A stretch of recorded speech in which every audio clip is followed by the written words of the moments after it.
Hi, I'm Annika Johnson from Al Johnson's in Sister Bay.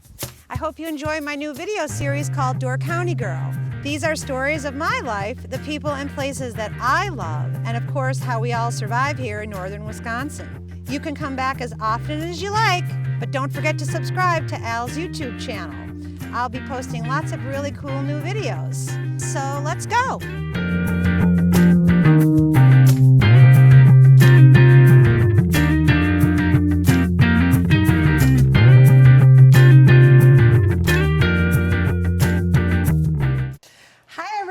Welcome to another episode of Door County Girl, and today I'm back with my brother. Hey, it's Rolf. And Rolf has been jumping for joy all day because he couldn't wait to do this episode because we're doing his favorite food item, which is... Potatoes. Potatoes. Anything with a potato in it, Rolf loves. French fries, potato chips, baked potatoes, mashed potatoes. I like all the potatoes. You sound like Forrest Gump when he's like his friend that likes to have all his shrimp done any old way he wants. You can do potatoes a crazy amount of ways, too. Yeah, and he's my mom's son because my mom's the same way. My mom's like, I brought her some potatoes the other day. Oh, I love potatoes. I grew up with potatoes. If I don't get my potatoes, I get angry. I just have to have my potatoes. Every day I have to have potatoes. It's true. She used to make an excellent rootmoes. Rootmoes, which is one of my favorites. Which is just all different root vegetables capitalizing on the potato, of course. And yeah, and it was rutabagas, parsnips, carrots, potatoes, mostly potatoes. I liked them because they were orange looking. I think that came from the carrot. Yeah. Or maybe the beets. The rutabagas a little orange. Can be a little bit orange. And Bill was just telling us, as our cameraman here, he makes them out of cauliflower mashed potatoes. Which would be excellent, so I'm going to throw those in my next one. Yeah, it's not with potatoes, though. No.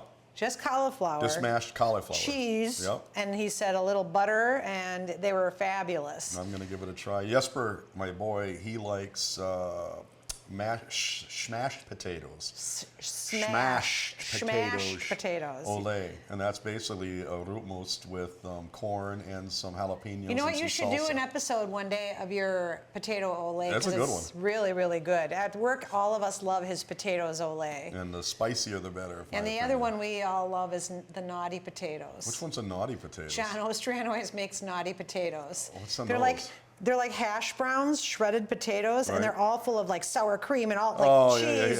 They're like a big, bushy, delicious-looking. Yeah. Delicious to eat, but naughty for you, probably. They're not. That's why they're called naughty potatoes. They're not really good for you that way. Well, today we're going to make what's called a Hasselback potato, and it is a Swedish version of a baked potato that was invented in a restaurant in Stockholm, Sweden, and it was the Hasselbacken restaurant, and I believe it's still there today. And this was a rookie chef, trainee, scrub, dishwasher.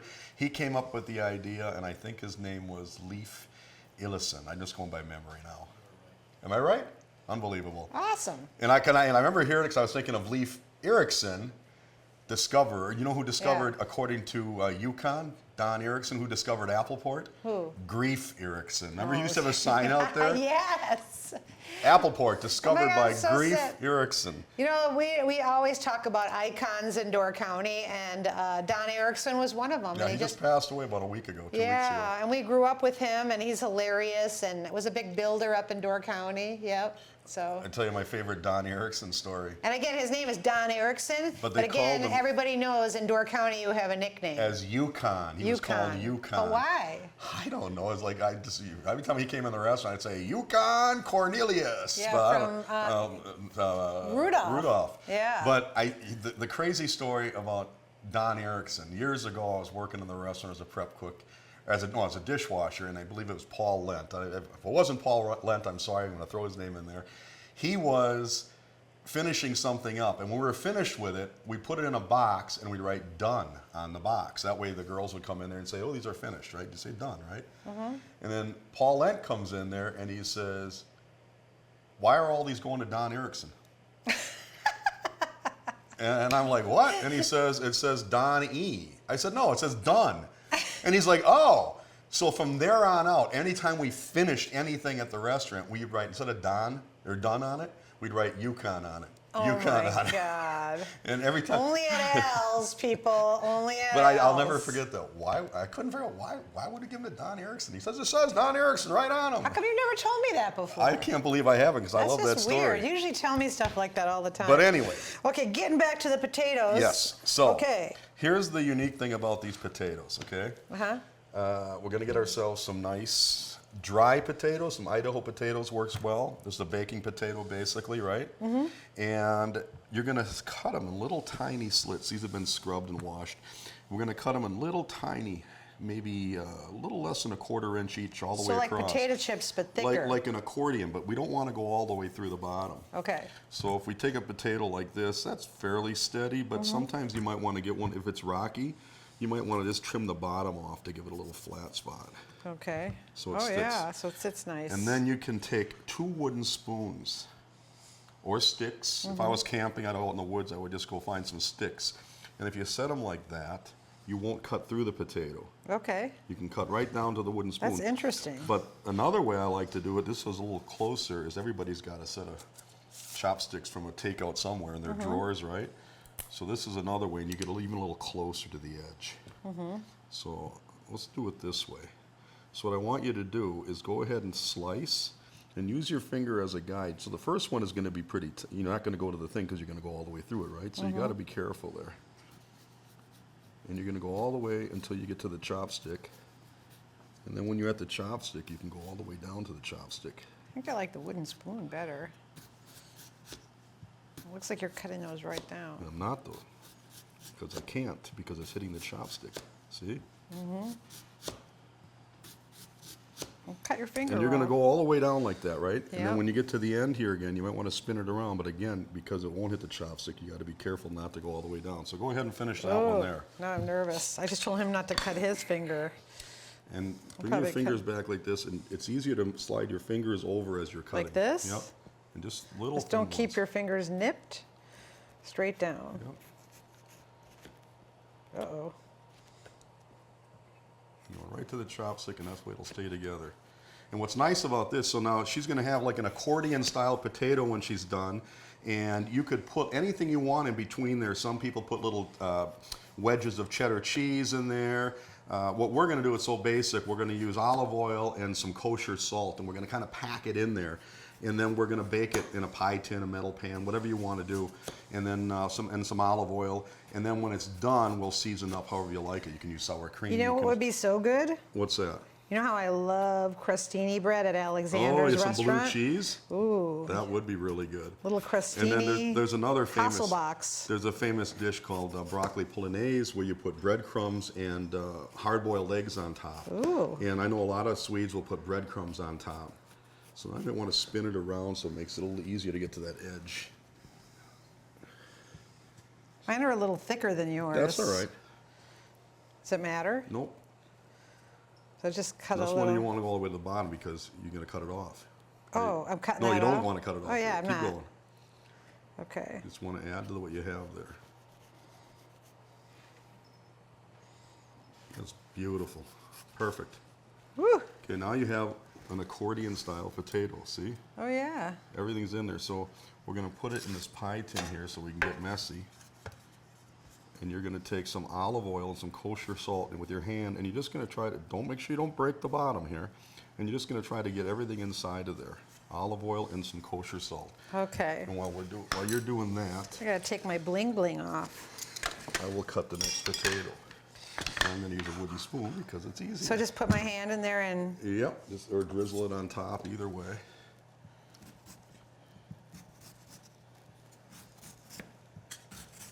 And you want it to go inside too? Yeah, if you can, but try not to be, remember it's going to be a little fragile because the hinge is just a potato on the bottom that's holding it together.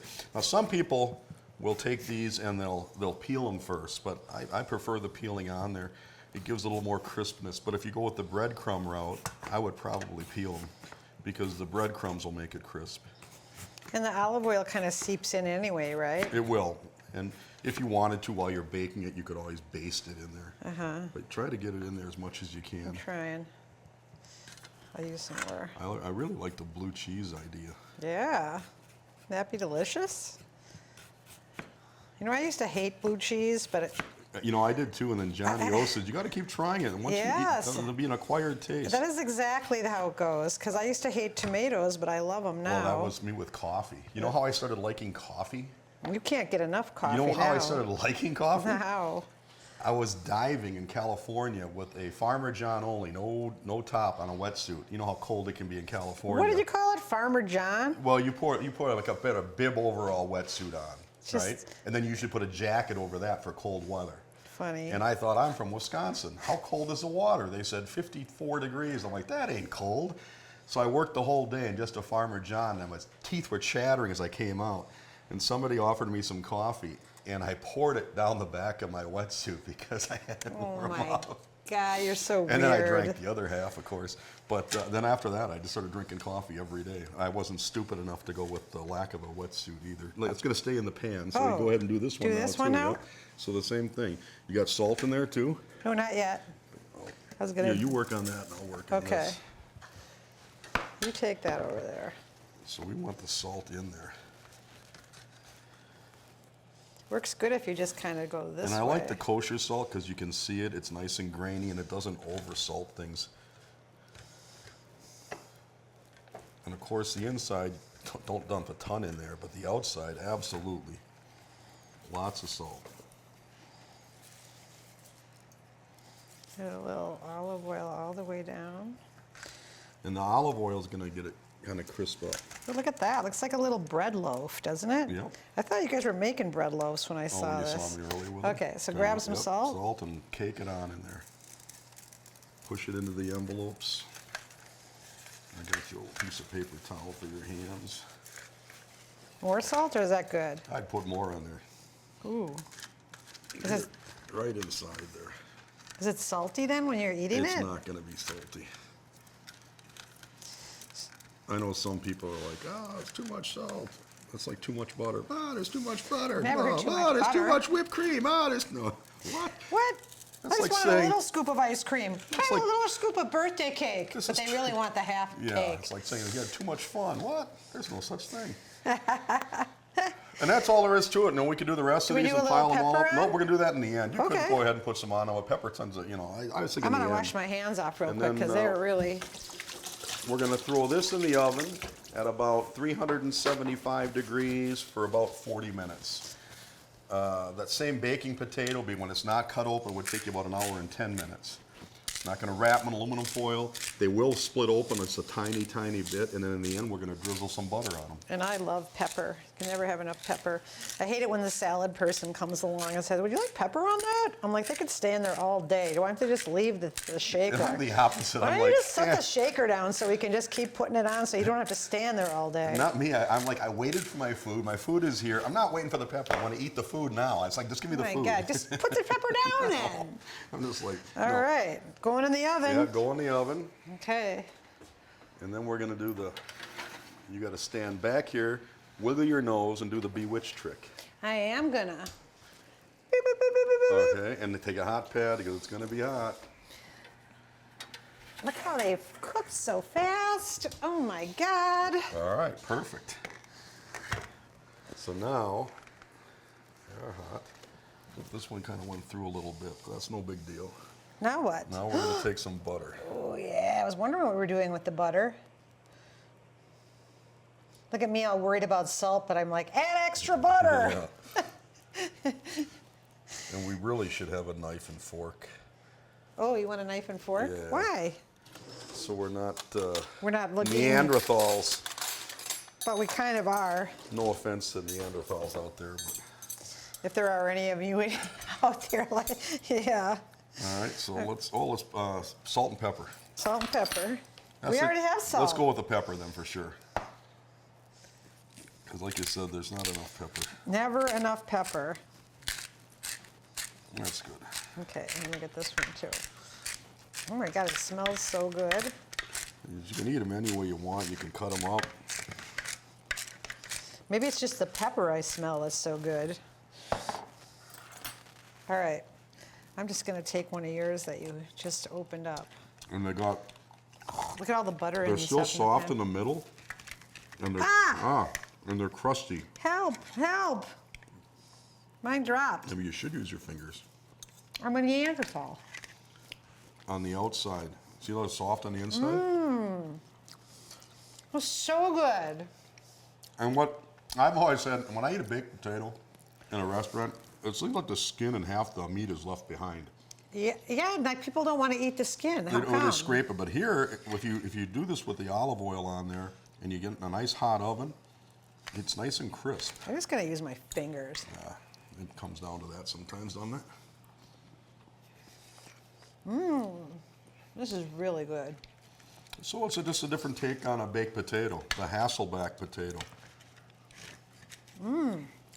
Really good. I bet kids would love these. And they're easy to make for kids too, and they're fun because it gets them involved. You know how if they say, oh, I want some potato chips, I'm like, how about a Hasselback potato? And they're like, what's a Hasselback? Look at you. See, you're a piggy too. And you know what else you could do?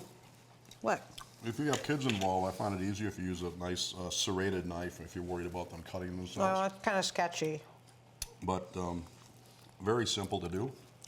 That egg cutter. Excellent product. And in the end, like I say, or halfway through, you can baste it.